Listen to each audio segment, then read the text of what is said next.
So thanks to everyone for coming tonight. I know it's the Tuesday after break. I hope everyone had a nice week off. So I'm excited about tonight. This is an event that I've helped coordinate for a good number of years now. And it's open to anyone. It's primarily geared to juniors, but I feel like the information that will be presented tonight is helpful regardless of what grade you're in. The format of this event I will go through a PowerPoint presentation that will last probably about approximately 20 to 25 minutes. After that, after I'm done with the presentation, I'll turn it over to the 6 college admissions reps who graciously took time out of their schedule this evening to be with us tonight to help address any questions that you might have. As you may have noticed, everyone is automatically muted, but there is a chat feature, so you could feel free to pose any questions in the chat box, and we will do our best to filter them as much as possible. I think what you'll find is that hopefully many of the questions will be addressed or answered through the PowerPoint and through the subsequent presentations by the college admissions representatives. And assuming there's time, and there should be some time towards the end of the presentation or towards the latter half, we'll have different breakout rooms. So if you have specific questions for college for the reps from specific schools that you might be interested in finding out more about, then you have the opportunity to jump back and forth to different breakout rooms. I will get started with the PowerPoint. Just give me 1 second.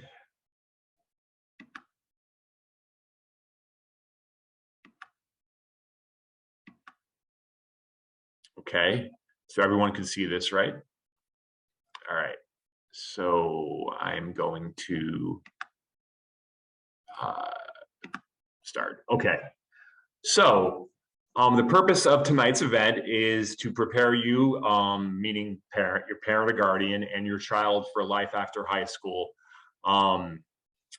This could be, hopefully this isn't too much of a scary time, but one thing I want everyone to know tonight is that the counseling department and we're all here to help guide and help assist your child through this whole process. So one website that we constantly use and try to reinforce with our students is Naviance. So every student at both Brian McMahon and the Center for Global Studies, grades 9 through 12, has a Naviance account.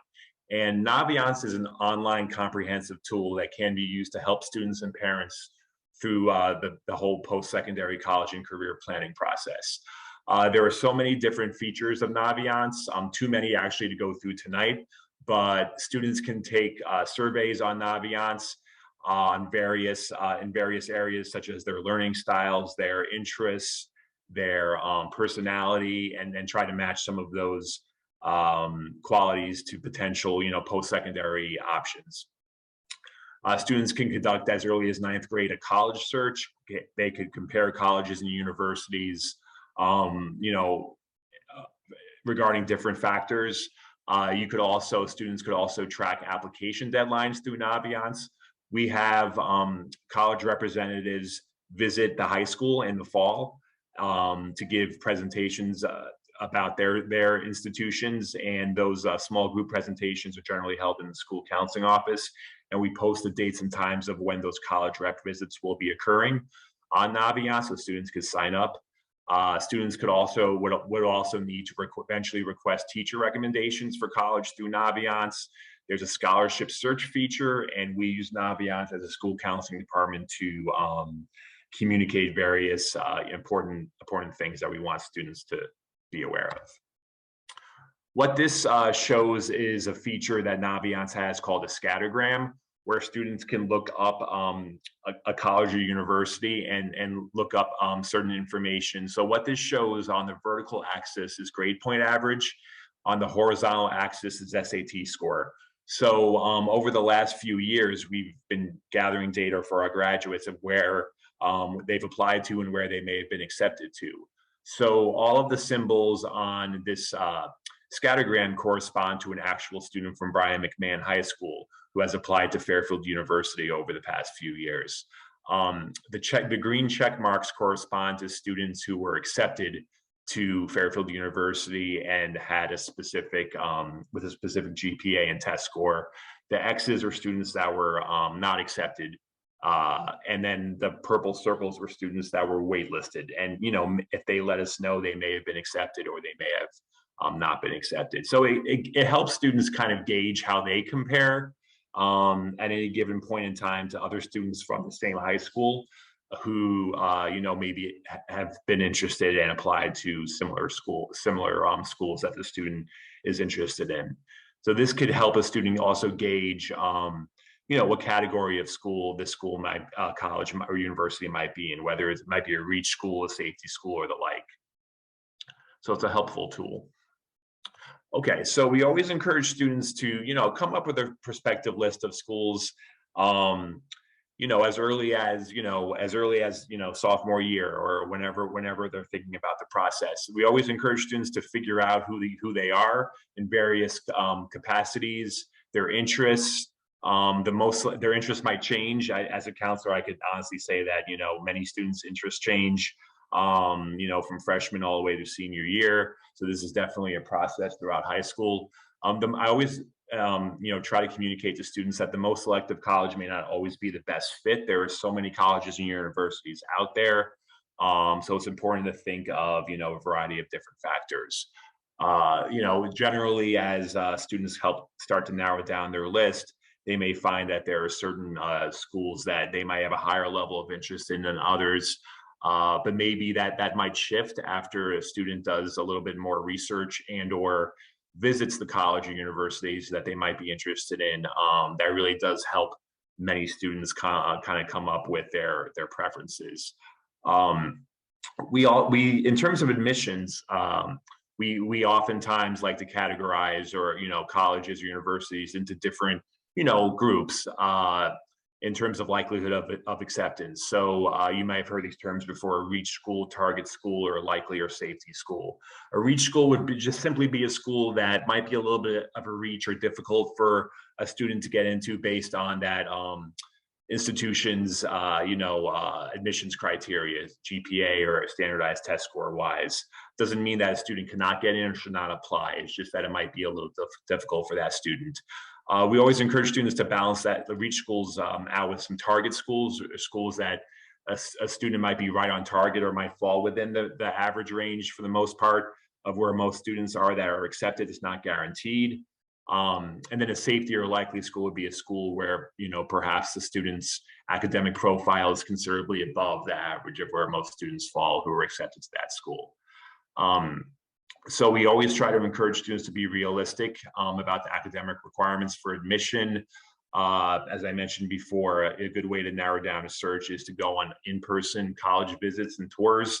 Many schools do offer open house events, which many times are offered on the weekends during the spring and or fall, where students could get a variety of could attend some presentations, let's say, regarding from the admissions department, financial aid departments, and so forth, to get a better understanding of that particular university. And it's important for students to think about students and families to think about the cost of attending. The majority of students do get some financial aid to help cover the cost of attendance. But it's also important to be realistic. I always encourage students not to limit your choices based on cost, but to keep that as an important criteria in the back of your mind as you're navigating through the search. Also, there are some students who might be considering sports in college. If you're thinking about playing at the Division I or Division II level, there's a website that we encourage students to, that they actually would need to create an account on, called the NCAA Clearinghouse. Students could, create that usually junior year, and because they have to meet certain academic and athletic eligibility requirements to play D1 or D2 sports. Also, there are some students who may need to submit, portfolios, or may need to audition if they're looking to major in something related to the arts or fine arts or dramatic arts. So the students' role in the whole process. So we, like I said, the school counselor is there for students as they navigate this whole process. Um, we encourage students to, conduct college searches and research specific schools online through Naviance and other tools.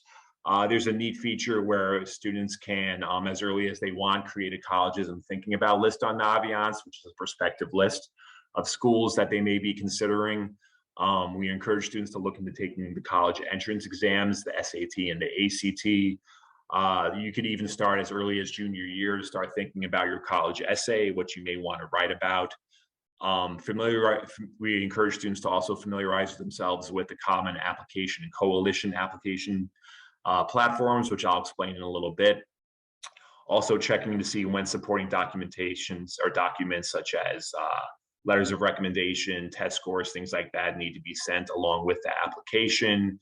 The process for requesting transcripts through Naviance and through their counselor in person. Also recommendations from, we encourage students to think about or ask at least 2 teachers and their counselor for formal recommendations, which are encouraged and many times required by colleges and universities. Schedule meetings with your counselor, go to the college rep visits that I talked about before. And it's important to really know colleges, each individual college's deadlines. Not only, when materials have to be sent by, but also when they have to be received by. And also one thing I wanted to mention is that students are ultimately responsible for submitting their standardized test scores. Most colleges would only consider them official if they're sent by the student through College Board, let's say for SATs, and through ACT.org for ACTs. This is just a quick snapshot of what Naviance looks like. Once a student has applied to the schools, there's a whole process called the Common App and Naviance matching process. That's something that we review with students senior year as they get closer to applying. The CA under submission type stands for Common Application, which I'll actually go into next. So the Common Application, some of you may have heard about this already. It's one universal college application that's accepted by over 900 schools around the country. I believe all or most of the schools in attendance tonight are accept the Common Application. So it's, let's say your child applies to 8 colleges and universities, and let's say all 8 of them are on the Common Application. That student would complete the same primary and submit the same primary application to each of those schools. They're not completing separate college applications to each of those specific schools. So it really does help to streamline the process and save time. They're also completing that one primary college essay. And with the Common App, the essay limit is no more than 650 words. So it's not a really long essay. So many times students have a harder time condensing it to 650 words than making it 650 words, is what we find. So students have the opportunity or ability to type in their responses on the Common App or cut and paste from a Word document or upload from a Google Doc. With the Common App, there typically are 7 different essay topics that students can choose from, including one topic that literally is a topic of your own choice. So there's a lot of flexibility with what students can write about. Usually in late January, the Common App announces if they're going to be using the same essay topics from the previous year for the following year, and they have recently announced that they will be using the same Common App essay prompts from this past year to on the 22-23 applications. So that's why I said as early as junior year, students can look at the different essay topics and prompts and try to determine which ones might speak to them the most. As students start adding their colleges to what's called their Common App dashboard, what they might find is that some schools may require some additional writing supplements or short essays, let's say, depending on that school, in addition to the primary Common App essay. And also the Common Application rolls over on August 1st. So let's say you're a junior, currently the Common, you can start completing the majority of your Common Application on August 1st of this year. You could create an account at any point in time, even before August 1st, and certain information in certain sections, such as the family and demographic information, will roll over. There's another universal college application platform called the Coalition application. It's accepted by a little bit over 150 colleges and universities. A couple of differences between the Common App and the Coalition app. There are actually some schools that accept both, and some that accept either or. One feature that the Coalition application has is this what they call a virtual locker, where students can actually start putting in certain documents and things in as early as freshman year, such as certain documents, essays, let's say, photos, videos that perhaps they may want to later submit with their application senior year. And also one primary mission of Coalition application member colleges is that they're committed to providing substantial support to lower income, under-resourced, and/or first-generation college students. So in terms of required information in addition to the student's application, the majority of colleges would like to see an official transcript from the school, so showing that the students' courses that they've taken from grade 9 to up until the end of grade 11. They look at the courses that they took in terms of rigor of courses, level of courses, and also the final grades earned in those courses. And they typically do look at the 3-year cumulative GPA or grade point average, which incorporates freshman through end of junior year. Many times those universities and colleges would want to see how a student is doing senior year. So we encourage students to submit their first quarter senior year grades as well. And some colleges may even require or request mid-year senior year grades, depending on when the student applies. As I mentioned before, many schools encourage or require a counselor recommendation or 1 or 2 teacher letters of recommendation. There are many schools that still require standardized testing, SAT and ACT scores. But as many of you may have heard, partly because of the pandemic, many colleges, had switched to a test optional policy. Some are still piloting their test optional policy, whereas other schools have permanently decided to do away with that requirement. So standardized testing may not be required for all the schools that your child may end up applying to. But it certainly could, because they're optional, they certainly could be sent. The same thing goes for AP scores. If your child is taking an AP exam, they do have that option to send and submit scores to colleges to determine if they could potentially earn credit or placement based on their AP scores, and also based on the college or university's policy regarding that. In terms of types of applications, so as your child starts narrowing down their list of schools, they may find that colleges offer a variety of different college application deadlines. I'm going to skip down for a second to regular decision. Regular decision pretty much is a school's final application deadline, and for many schools that might fall somewhere between like January 1st and February 1st, depending on the university or college. And that's pretty much just the school's absolute final application deadline that you would have to submit your application by senior year. Many schools offer earlier deadlines, though. It's one type of early deadline is called early action. And early action is the primary benefit of applying early action is that you would generally get your admissions decision back earlier or sooner than if you waited until the school's regular decision deadline. Many early action deadlines are as early as November 1st. I've seen a few that are even October 15th, but many are between November 1st and December 1st. And then if students apply by those early action deadlines, you could apply to more than one school early action as well. Then like I said, you will find out sometimes as early as 4 to 6 weeks after your application. Early decisions is an earlier application deadline like early action, but there's one primary difference, and that early decision is what's called a binding application or agreement. So let's say your child has number one dream school, number one choice of a school that they know they would attend if accepted, all things considered. Then they could apply early decision to that one school only, and then if they're accepted, they're expected to attend.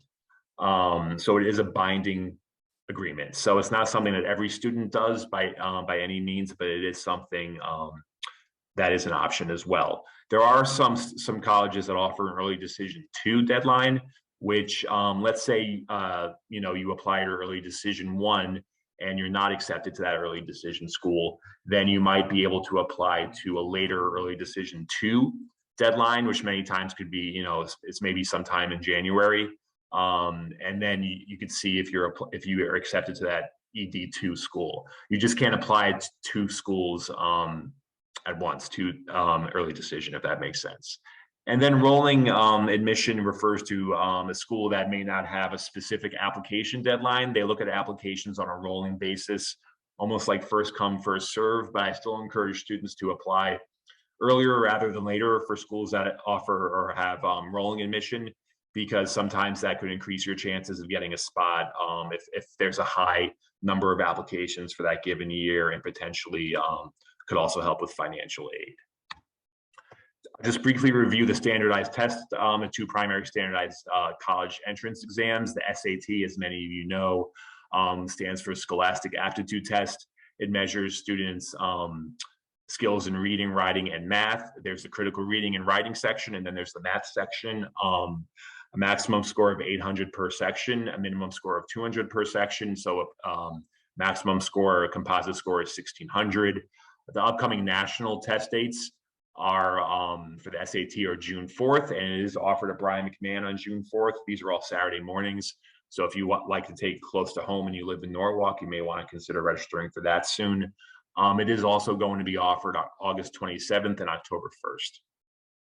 And then the ACT, which is the American College Test, also measures, like the SAT, English reading and math skills, but there is a difference. There is a science section to the ACT, and there's an optional writing or essay section as well.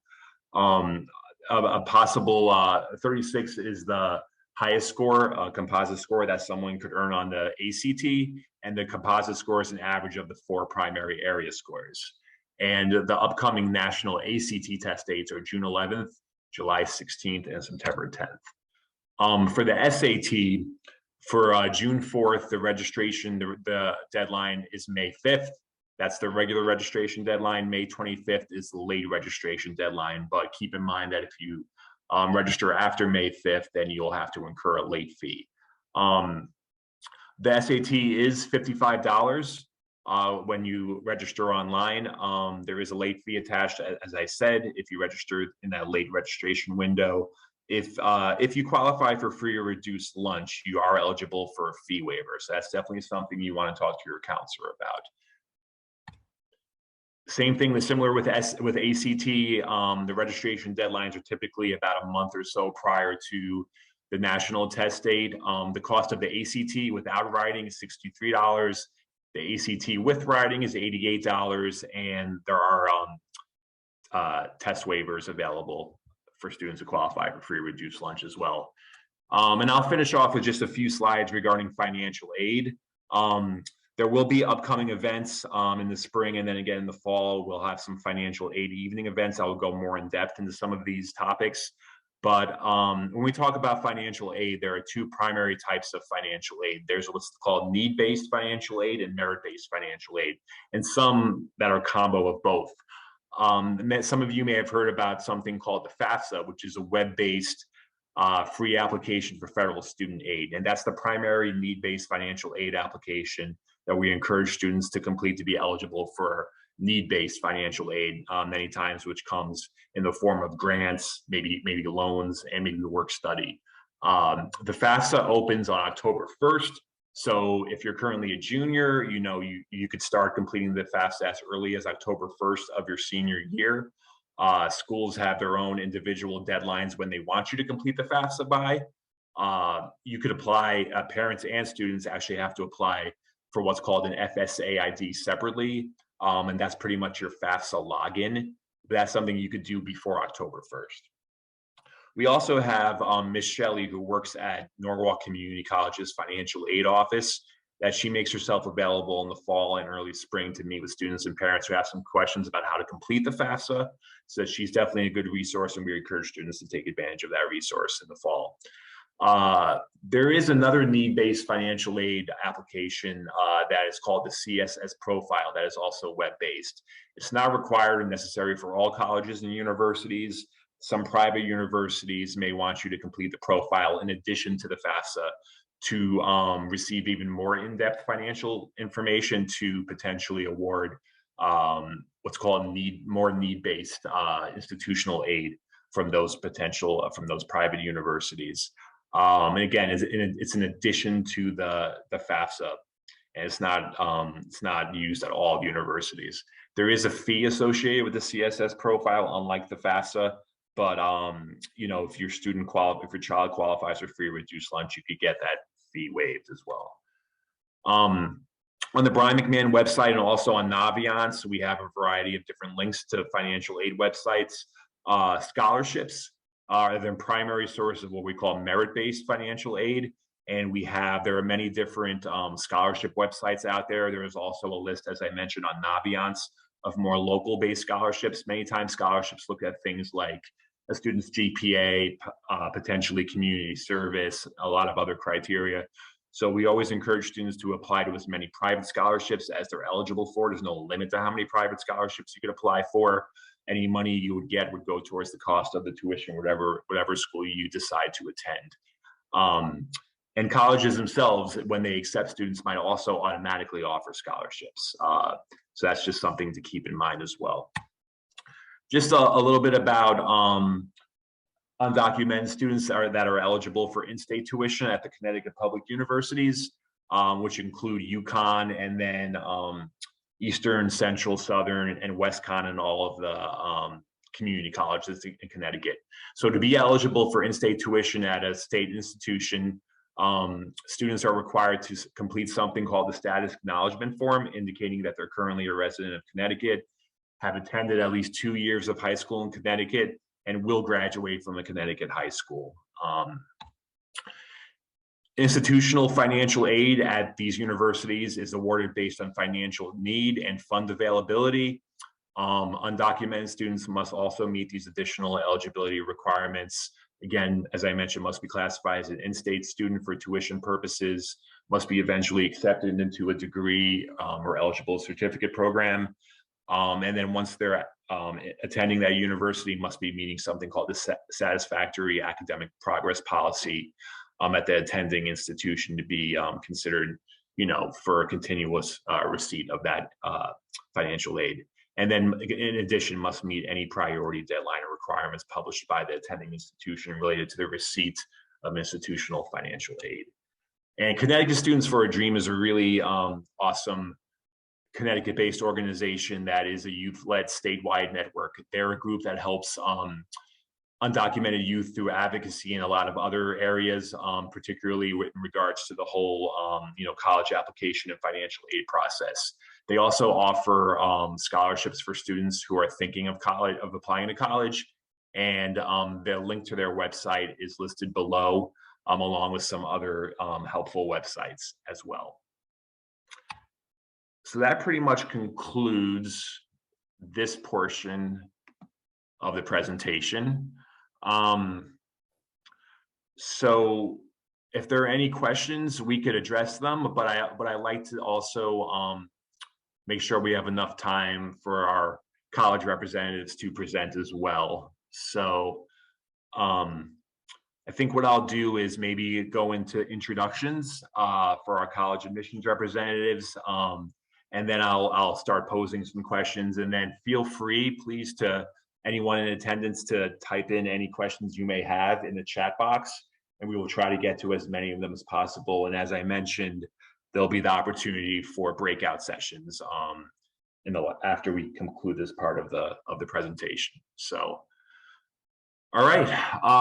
So I guess what I'll do is I'll go through and I'll introduce, or I'll ask each admissions rep to introduce themselves, indicate what college or university they represent tonight, and also maybe one sort of unique, characteristic or quality of their respective institution.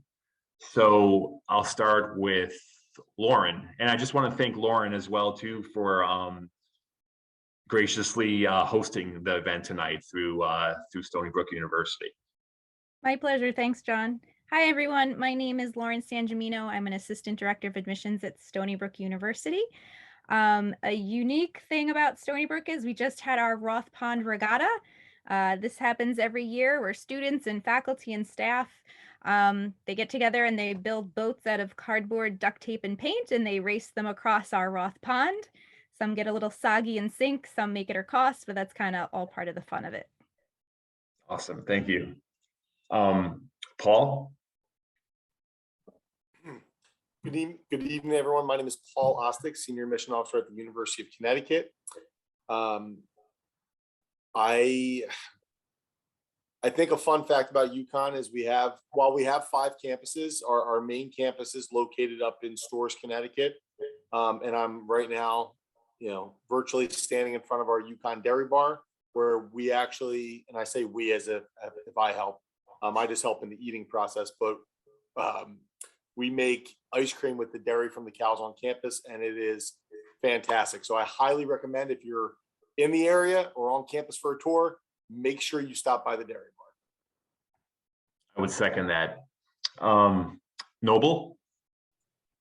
I would third that, and Paul, I would just call that quality control, other duties as assigned, and then the calories don't count. But good evening, everybody. Dr. Noble Jones. I'm Associate Dean of Admission and Director of Enrollment Analytics at Wesleyan University here in Middletown.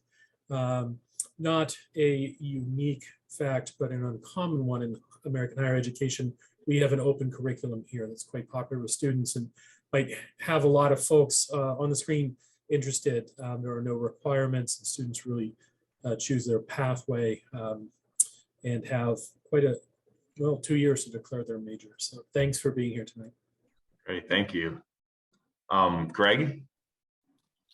Hi, folks. My name is Greg DeLorco. I'm a Senior Assistant Director in the Office of Undergraduate Admissions at Northeastern University, primarily working with international students as well as our pathway programs.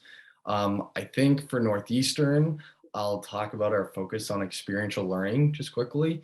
We have 4 pillars of experiential learning: our signature co-op program, global education, service learning, and research. Our crown jewel, what we're most well known for, is our co-op program. It's a 4 to 6 month entry-level job opportunity where students go out and they work in their field of interest. They get supported by a co-op prep class and a co-op advisor. It's a great way to get a taste of what you might be interested in professionally before having to fully commit to it once you graduate. Awesome, thank you. Jeffrey? Hello, I'm Jeff Buskey, Associate Director at Eastern. We're the public liberal arts university. We are the smallest of the CSUs, but by far the biggest residential. Actually, most of all of our upperclassmen housing are apartment complexes right on campus. And the unique thing about that, one of those apartment complexes is actually where I went to elementary school. And it's a beautiful apartment complex where students have their own kitchen. It can potentially save you some money too, because once you're an upperclassman, you do not have to purchase a meal plan. Great, awesome, thank you. And then last but not least, Susan. Hi, everyone. My name is Susan Migliorisi. I'm one of the associate directors in the admission office at Boston College. We are a Jesuit Catholic university located just a little bit outside of the city of Boston in Chestnut Hill, Mass. Something that's new on campus is that we started an engineering program this past year, and its focus is on biomedical and environmental sustainability. And we've had some really interesting research by some of our faculty, one of whom, Glenn Gaudet, is very intrigued by how we can better serve the earth by not having mass production of meat. So he has been working out how to just take sections of a cow and then stitch the cow up afterwards, and then grow actual hamburgers off broccoli and spinach roots, which is really cool to see in the labs on campus. Wow, that sounds very interesting. Thank you. Okay, and thanks again to all of you for, again, taking the time. I know of your very busy schedules with May 1st approaching, that to take the time to be in attendance tonight. So so as I ask some questions, feel free to unmute and address any questions that you feel are relevant. But the first question I just wanted to pose was, generally, what factors do your respective institutions consider most important in the admissions process. So, you know, that could include anything ranging from, you know, the cumulative GPA that I mentioned, maybe standardized test scores, extracurricular activities, and other criteria. I'd say all are important, but I mean, I think to highlight that, I think the two most important factors are definitely the curriculum and the GPA. So a strong academic curriculum and a solid GPA is really going to tell that committee or any university you're applying to a lot. Other stuff's very important as well, but I think the top of the list is definitely the curriculum and the GPA. Great, thank you. John, I'll jump in and add that a term many of you will hear throughout this process is the idea of a holistic review process. And I'm sure we all have different versions of what that looks like at our different institutions. But essentially it means, yes, we're going to look at your curriculum and your GPA, those two main academic qualifiers. We also want to get to know you as people and try to make your application as three-dimensional as possible. So we want to know about the impact that you're making in your school community, in your local community. We want to know what your teachers are saying about you and what your counselors are saying about you, and what kind of ambassador and advocate you might be once you're on our campus, because you're not just going to be part of our academic classroom, you're going to be part of our clubs and organizations, our sports teams, you're going to be integral parts of our community. So right along there with that academic piece, is the community piece and making sure that we're really getting the full perspective of who you are as a person. Great, thank you. Is there anyone else that wants to speak to any of that? I really can just, agree with both of those statements and comments already. I do want to follow up with, please make sure you are, in conversation with your counselors, at Brian McMahon and Center for Global Studies, in regards to, how you're challenging yourself. We really do like to use the terminology of challenge yourself within reason. We want to see you take the most challenging course load you can while still being successful. So, if you can take all AP, IB, honors, EC, ECE courses, whatever it may be, and get all A's and be successful and live a healthy lifestyle, that's great. But if you're doing that and getting all C's and D's, it's very counterproductive. And then kind of on the other end of the spectrum, if you have all A's, we do want to see that you're challenging yourself. So I think it's really important to have those conversations with your counselor to make sure you're challenging yourself, at the right pace. And I just want to interject quickly. I think everybody's completely accurate and spot on. The degree of holistic review varies from school to school and from institution and from year to year, quite frankly. But I want to just reframe the question a little bit in terms of what factors we consider most important. Let me say, I think it's important that we, when presented the opportunity, share everything that's important to you as an applicant. So if you are engaged with, say, babysitting or sibling care or elder care, that's important. If you hold down a part-time job or a full-time job, that matters to us because it means obviously somebody's put some trust and responsibility in you, but also you can't be involved in other things that might more easily translate to, a team or a club or a sport. So students, my encouragement is just remember that in this process, everything matters. It just may matter to a different degree to different institutions. Great point. Thank you. Okay, so we actually, a few years back, it's actually a little bit more than a few years back now, our school, Brian McMahon and Global Studies, implemented the International Baccalaureate or IB diploma program. And also students have the option to take IB courses, earn the IB certificate in various courses. And we also just started a few years back offering the IB career related program. Would any of you be able to speak a little bit to your university's policies regarding IB credit or looking at IB courses in general? That could also, it doesn't have to be just IB, but it could also incorporate things such as AP, EC, and whatnot. Sure, I can start with that, John. So when we are looking at your transcript and the types of courses you're taking and the level that you're taking them at, you know, we're definitely looking to see if you've been challenging yourself with any AP or college credit or IB credit. So definitely having those things are a great indicator for us because it can show that you can do that level of work. So again, kind of like what Paul was saying before, you don't want to, you know, overload yourself with all those things if you're not going to be successful in those classes. So it is, you know, you do have to kind of find that balance. But you know, those are definitely great indicators for us. And at Stony Brook, we do accept the credit. So we will accept AP credit, we'll accept college credit, and we do accept IB credit, typically the higher level exams. Thank you. For at Boston College, we also certainly want to see the rigor in the program that the students taking, and IB courses as well as AP or those higher level courses are definitely something that we're looking at and looking at how the student is doing academically. In terms of once they get to the university, though, we do not give actual physical credit for any work that was done in high school. Students can place out of a corresponding requirement instead. So let's say you took an IB course in higher level and you got a 6 or a 7, you would then place out of that particular requirement at BC if it was math, say, but you would still need to take the 120 credits to graduate from BC.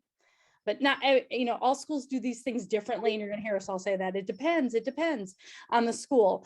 So just good to kind of check out people's websites and kind of find out how they handle credit that you've done in high school. Great, thank you. I can speak for Eastern and all the CSUs. I know we all accept the IB high level and AP exams. Great, thank you. Okay.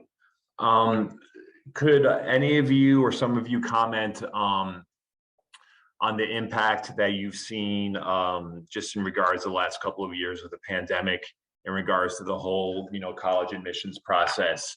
That could include things such as application numbers or increases, you know, test optional policies and certain admissions trends, and how you feel that it's currently impacting or may impact, you know, future classes as well.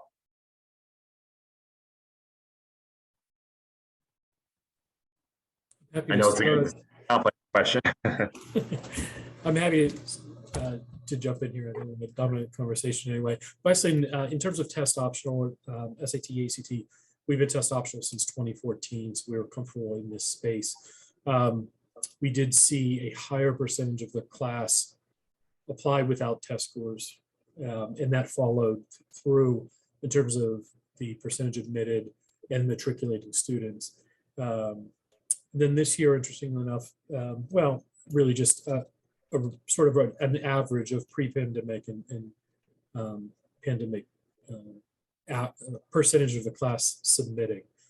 So not significant behavior there. I will say that there's a lot of conversation regarding how to understand and to continue to evaluate performance in these classes when students haven't had regular, reliable internet access, or I'm certain my colleagues on the call tonight can speak to a number of different essay responses or short answer responses about the challenges that we've read from students who have had to stay home and make certain that a sibling was also studying online or that needed access to the internet or to a computer. So there's a lot still, I think, that we're obviously going to deal with for years to come in terms of the impact on the process. You know, my advice is that we certainly have open ears and open hearts and are you know, we've been in the pandemic with you as applicants. Great, thank you. I can kind of touch base on things in regards to test optional.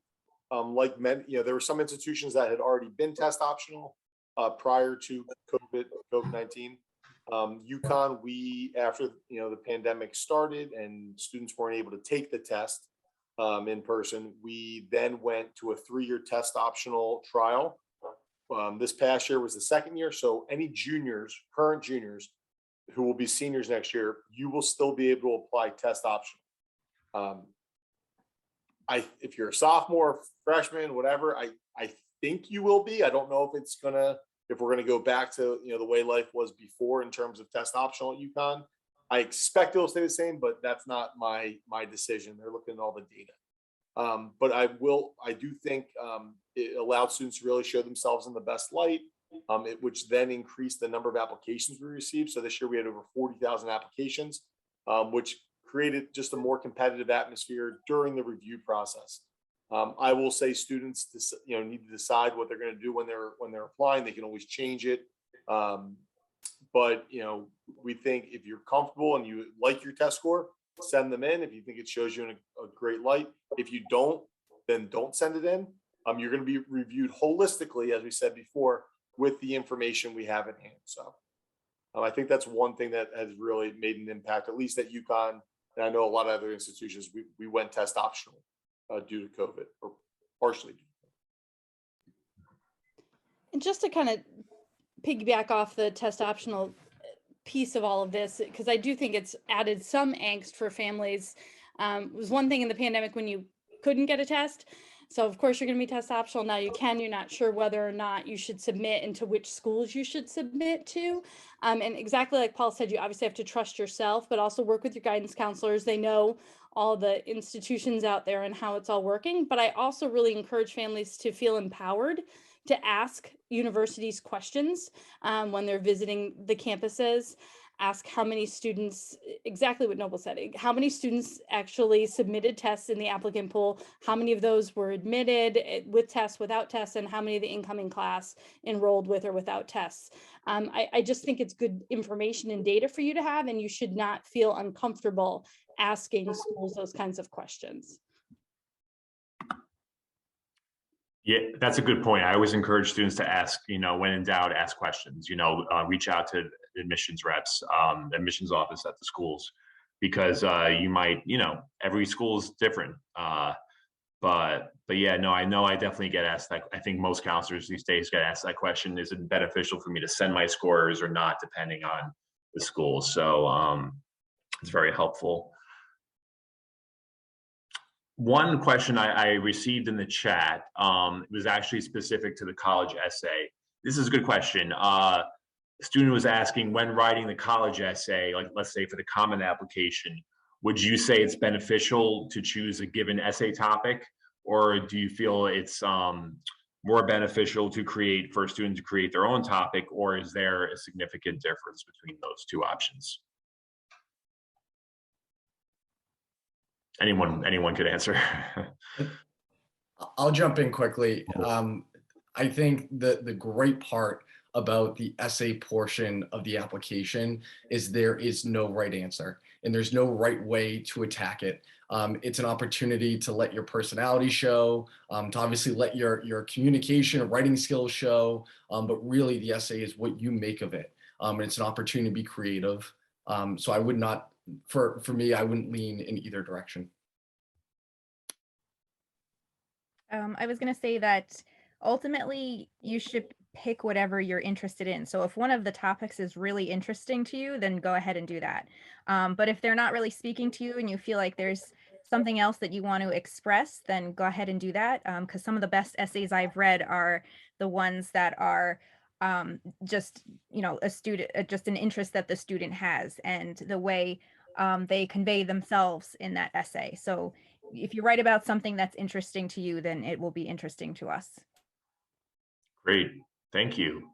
I just was asked another great. I'm sorry, you can't talk. Great question. The student was asking how your institutions might treat grades from last year, or students' grades from last year, or even the previous year, considering all of the complications regarding the pandemic, both related to hybrid learning, in person, out of person learning. Some of our school instituted a certain grading policy, grade bracing during that time. Do you take any of that into account, and if so, how would you take that into account? I think ultimately we're providing the benefit of the doubt to the applicant, to the student, and I think there's an important word here, that this context, right? So we're going to evaluate each student in the context both of what they've been offered and what they've been able to achieve, but also in the context of this pandemic that we're all have endured and are enduring. So, you know, I found myself in admission committee this year often saying, you know, so first off, prior to the pandemic, we would frequently look at GPA trends. Is this student improving as rigor increases during their 4 years of high school? Is the GPA declining? We don't really have that now as much, obviously, because of the pandemic or that opportunity. So the conversation is, well, there's a dip there, but let's keep in mind, like, what's the reality? So we'll contextualize that performance relative to what we've all lived through. The second thing is, I think that the staff at your high school, but really across the country, has been really helpful setting the context for each student. So along with your application comes the school report that will be prepared and submitted. And that helps us contextualize and understand, hey, remember that in this year, we went to all pass-fail grades, or students were had the option to choose, or we only prepared grades for 3 of the 4 quarters that year. So really, again, it depends, but I think the determination is it's in the context of each specific high school and what we're looking to. Great, thank you. And I think someone was asking specifically, and you know, we could ask opportunity to ask specific questions to specific representatives during the breakout room sessions. But in terms of Boston College, Susan, if you wouldn't mind addressing that same question. Sure. One of the things that you all should know, at least specifically about BC, is that we are a single reader system. So we don't meet in committee, and each of us has a particular territory that we review. And I am your rep. I am the reader for Brian McMahon, and I have been for 17 years. I've been at BC for 22. It's like, these are things that frighten me these days about how long I've been here.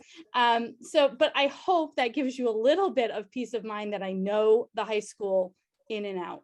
And that I certainly understand the difference, not only in grading, but the curricular differences. And I have a really good sense of how that's working at Brian McMahon and both and Global Studies too. So, you know, so we're really well versed in all of our high schools, and I hope that takes the angst level down a little bit for families. And exactly as Noble said, and we all lived this. I have a 4th grader.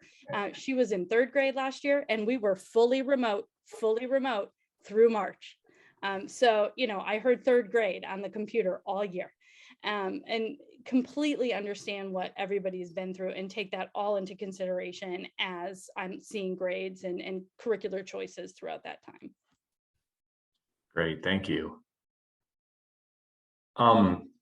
Just if a few of you might be able to just comment a little bit on what options your institution has for application deadlines, whether you use early action and or early decision, if there are other types of deadlines that your university or college uses, and if there are any benefits of applying, you know, for specific application deadlines.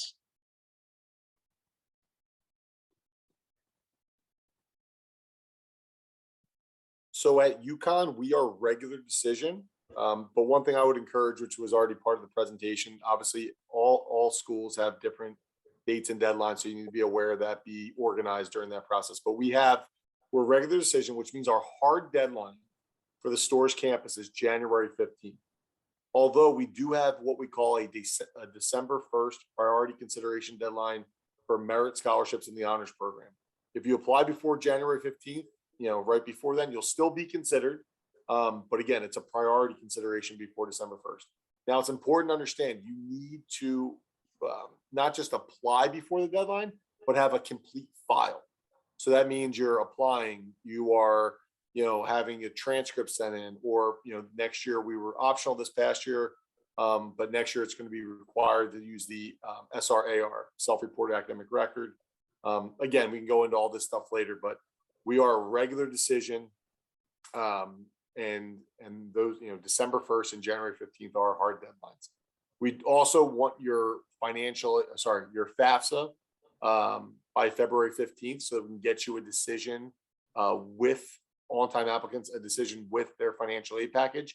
And then, I know in the presentation, we did already talk about, undocumented students can qualify for in-state tuition in regards to kind of the state statutes within Connecticut. So those are some of our deadlines. Great, thank you. John, I'll jump in just because Northeastern is everything. We have early action, early decision 1, early decision 2, and regular decision. Early action and early decision both have November 1st deadlines, with early decision 2 and regular decision having January 1st deadlines. I thought you did a fantastic job of explaining what early decision is. You're essentially saying that if you are admitted to the university, you will be 100% attending. So you want to make sure it's your number 1 academic, social, and financial fit wherever you might be applying early decision. Just from an admission strategy viewpoint, the admit rate for early decision students is higher than for early action and regular decision. The reason why is because you're committing yourself as a student to these colleges and to the universities. I should speak specifically for Northeastern. That's for us, but I do think that's a trend across many institutions.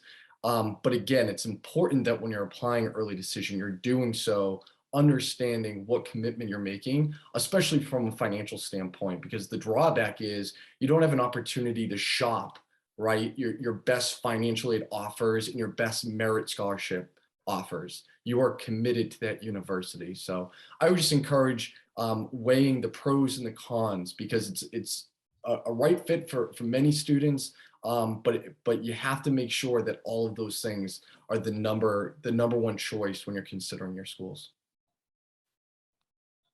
Great, excellent. Thanks, Greg. Is there anyone else that wants to speak to the Jeff? Yeah, thanks. Oh, Noble, sorry. Go ahead. No, go ahead. I was just going to say, Eastern, we're rolling. I think all the CSUs are rolling. I mean, there's talk that we may be changing that, but as of now, Eastern and all the CSUs, not to speak for all the CSUs, but I believe they're all rolling admissions. Thank you. And I'll say Wesleyan, we have ED1 and ED2, as well as regular decision. ED1 is November 15th, and ED1 and 2 are January 1. And Stony Brook is regular decision. The application opens in August, so you can technically apply in August if you want to. We will be reviewing applications, and if it's completed early, then you'll most likely be within the first round of decisions to go out. So after we pass our deadline of January 15th, from that point forward, it'll be on a rolling basis. So we'll continue to review as long as we have space available. I was just say for BC, we're pretty much like Wesleyan. Our dates are a little different. We have ED1 and that deadline is November 1st. And then we have ED2 and regular, and those deadlines are January 1. Great. I did want to follow up with one more thing that I forgot to mention. I know we had talked about fee waivers earlier. If you qualify for a fee waiver, you obviously can get a fee waiver, the $80 at UConn. But UConn and all the CSUs last year did come together and do a Connecticut fee waiver day. I believe last year it was November 15th. I asked our leadership if that was going to be the same date this year. It's to be determined. So hopefully when we visit in the fall, UConn and the CSUs can all let you know that November 15th or a date around then, you can get a free fee waiver if you don't already qualify for one. Yeah, thanks, Paul. That's actually a good point. I forgot to mention in the presentation, in addition to the standardized testing fee waivers, you're also eligible for application fee waivers if you qualify for your reduced lunch. So thank you. I think that's a good question. If I can interject quickly, though, students, if your schools you're considering aren't represented on the screen, call the admissions office or email them. We instituted a fee waiver this year for anybody who's applying for financial aid. You don't even have to request it. You just, at the time of application, will ask, are you applying for financial aid? And then you get there's no fee. So schools might not advertise that, but it is an option, maybe an option. Great, thank you. Is there anything in terms of regarding are there any interesting programs or majors at your respective institutions that you want to speak to, or maybe some of the most common or flagship majors or programs that students typically tend to lean towards? And again, that could be addressed by anyone.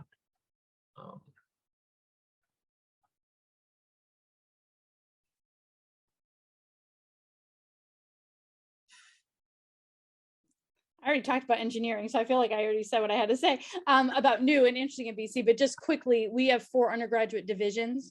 Our largest is the Morrissey College of Arts and Sciences. Engineering is housed within Morrissey. And then we have 3 pre-professional schools, the Carroll School of Management, our business program, Lynch School of Education, Human Development, and we have the Cannell School for Nursing. Great, thank you. I don't want to say it's unique, but I think all the CSUs are probably known for their education. So if you're thinking about teaching the state of Connecticut, I think you can go with it wrong with any of the CSUs. I think Eastern does it really well. UConn also does a great job with education. So any of those, if you're looking at teaching Connecticut, I think the CSUs. We do have a great psychology major, which is one of our most popular majors. But the unique thing about that, we do have some different concentration areas, including a bit behavior analysis, what will allow you to sit for the certified assistant behavior analysis test. So again, it's a very popular area within the psychology area, and then it does really prep you to go on to grad school and really, follow through with that discipline. Weston is probably most known for the film studies major, which is generally regarded to be one of the top 5 programs in the country every year. But in terms of annual enrollment by department, economics, English, government, and psychology tend to be the most populated majors on campus. John, I'll jump in and talk quickly about Northeastern's focus on interdisciplinary education. So we have 7 different undergraduate colleges at Northeastern in an 8th Explore program. That's a 2-year undeclared track where students have to ultimately choose a major in college by the end of the 2nd year at Northeastern. Within our 7 undergraduate colleges, we have over 270 different majors.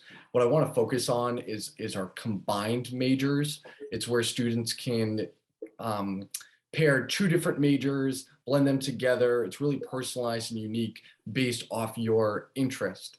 You're finding 9 prerequisite courses that overlap between the 2 different majors. It's a play on double majoring, but students can still graduate in their desired time frame without taking on the additional expenses of having to take extra credit. So examples range from traditional pairings like business administration with economics, that is our DeMar McKim School of Business and College of Social Sciences and Humanities, to more unique pairings like physics and music theory. That would be our College of Science and our College of Art, Media, and Design. At Stony Brook, we have a College of Engineering that tends to be our more competitive programs, a School of Business, which is also competitive in nature too. We have a lot of the arts and sciences, languages, anthropology, sociology, things like that. But we also have health sciences. We have a School of Journalism, and we also have a medical school and a dental school. So undergrads can do a pre-med or a pre-dental track.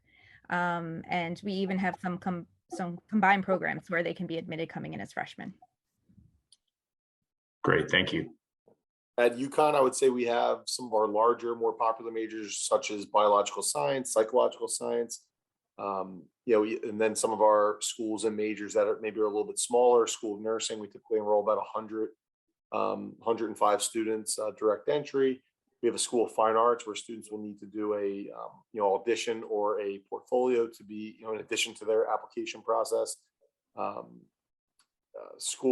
School of Education, School of Engineering, School of Business, College of Agriculture, Health and Natural Resources, Allied Health Science, Exercise Science, Animal Science, very popular. So we have some that are a lot larger, very popular, than some that are a little bit more niche, number limited as well. Great, thank you. And UConn still offers puppetry as a major? So we do offer puppetry. I believe it's like one of, I think the joke is like one of like 3 or 4 schools. But it's a really cool museum where you can see all the work that students have done. So great, awesome.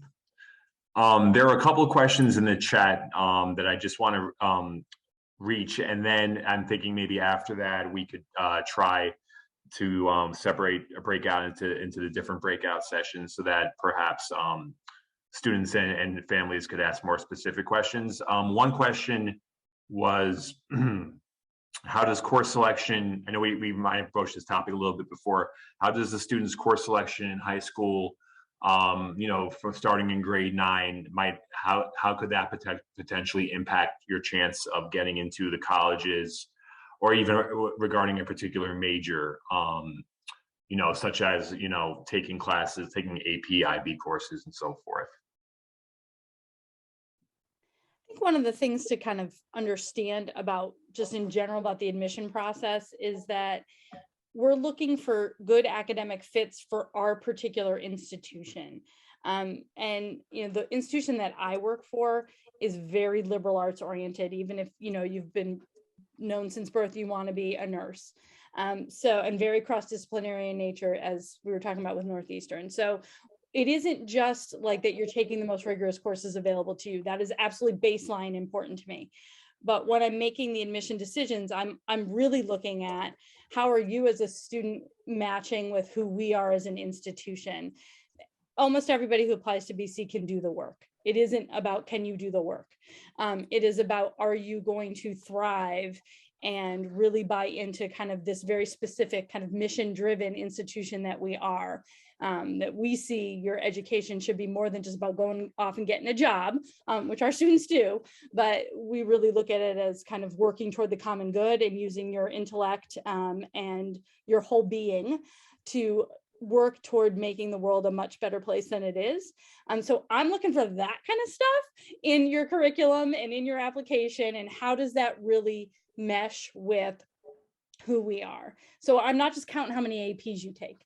I'm really looking at how these particular courses line up with your kind of goals and what brings you joy, and how it lines with who we are at BC. So it's a more philosophical kind of answer to that question. But I think that's really what I'm doing when I'm looking at your application. I'd say also, I think a misconception is, only junior and senior year matter. That is the farthest thing from the truth. We do look at all 4 years in your curriculum. The type of your curriculum you're taking your freshman year is going to impact what you're taking your junior year, especially if you're looking at some of those majors like engineering, and they may require you have at least Calc 1 or a higher level math. So if you start at a lower level math in your freshman year, you may not be able to get to those calculus courses needed for some of those programs if you're interested in that. So your curriculum at the beginning really absolutely does matter. We do look at all 4 years. Trend can help, don't get me wrong. Like, we see a trend that can definitely help. But again, all 4 years do matter. And I'd like to add to that too, that we sometimes will request your mid-year grades for senior year just to see how you're doing. So even though you're senior, that doesn't mean you can slack off, unfortunately. And we also will be looking at the types of classes that you're taking your senior year too. Right. So don't get a senioritis, guys. So one person had a question about music programs, if any of your schools offer specific programs for music instrumentalists, and if so, if there's anything that students should be aware of maybe during the application process. Yeah, I kind of alluded to that. Within our School of Fine Arts, we do offer a variety of different majors, in the performance arts and, in regards to music as well. You're going in those types of majors, you're going to need to sign up for an audition. For other majors like digital media design, you'll have to do a portfolio. So you're going to be doing, if you're applying to our School of Fine Arts, the first or second choice, you're going to be doing everything every other student is doing, applying, the transcripts, letters of recommendation, test scores if you choose to be test required. But you will also need to do the portfolio. A great contact at UConn in our School of Fine Arts is Elizabeth Booty. She's one of our, basically liaisons on that side of the School of Fine Arts. So email me if you have any questions about that. Great, thank you. At Weston, you don't apply to a specific major or program. They're all open, but my advice for students applying to Wes would be if there's another aspect or a dimension to you that's important, such as musical performance or artistic talent or talent on the stage, we readily accept supplements and supplementary material.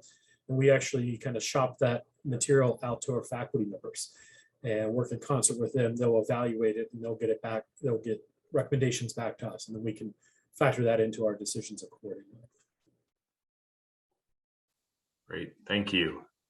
One other quick question a student had was, particularly at Global Studies, we don't typically freshman and sophomore year offer algebra. The courses aren't named Algebra 1, let's say, or geometry or pre-calculus. We have what are called integrated math courses, and then students in Global Studies move through those courses freshman and sophomore year, and then into IB, one of the two IB math courses. So would that have any impact, or would your institutions require more information about what those integrated math courses cover? They do cover pretty much all of those subjects I just mentioned. It's just they're just integrated more into the curriculum. In my experience, Yep. I would just say, in my experience, the profile gives me Yep. all of that. Global Studies sends a separate information, Yep. so I feel like we get enough personally Right. of info on that. Yeah, so just to let people know too, there's something called the school profile that is sent with your transcripts to all colleges and universities you apply to. And if you're a CGS Global Studies student, we send both the Brian McMahon and the CGS school profile, which gives more specific information contextually, so that colleges are aware of how CGS sort of and McMahon are sort of integrated but separate from each other, and just the unique qualities for each school. So that helps college admissions reps to look at your experience in the broader context of the school and the courses that you take.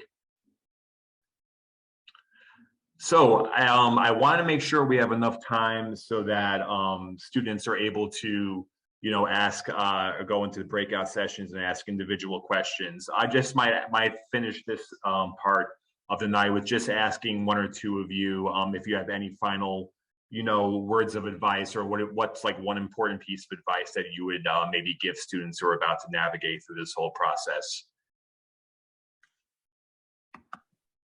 I always tell students to enjoy the process. I see so many students so stressed out about it, but like enjoy going to visit some of these schools, enjoy some of these family weekends. I know when we go away, like we'll go to DC, and I love just walking around college campuses.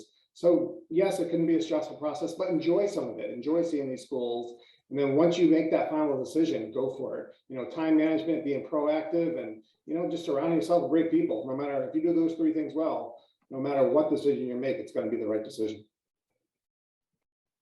Great advice. I think I can speak on behalf of all my colleagues here. Any admissions professional you're speaking to, that has your best interest in mind is going to say, at the end of the day, you want to find the right fit for you and your family. So that involves, distance from home, the type of institution, type of campus. Is it a rural campus? Is it an urban campus? The financial aid package, possible merit, all these different factors. So if you're a junior, if you're a sophomore, whatever you are right now, you should be casting a wide net and looking at every single institution here this evening and beyond, and starting to visit those campuses when you can. And there's no such thing as a bad visit. If you don't like, an institution, if you don't like UConn, that's fine, because there's a lot of great institutions out there that are going to be the right, that are going to be the right fit for you. So cast a wide net.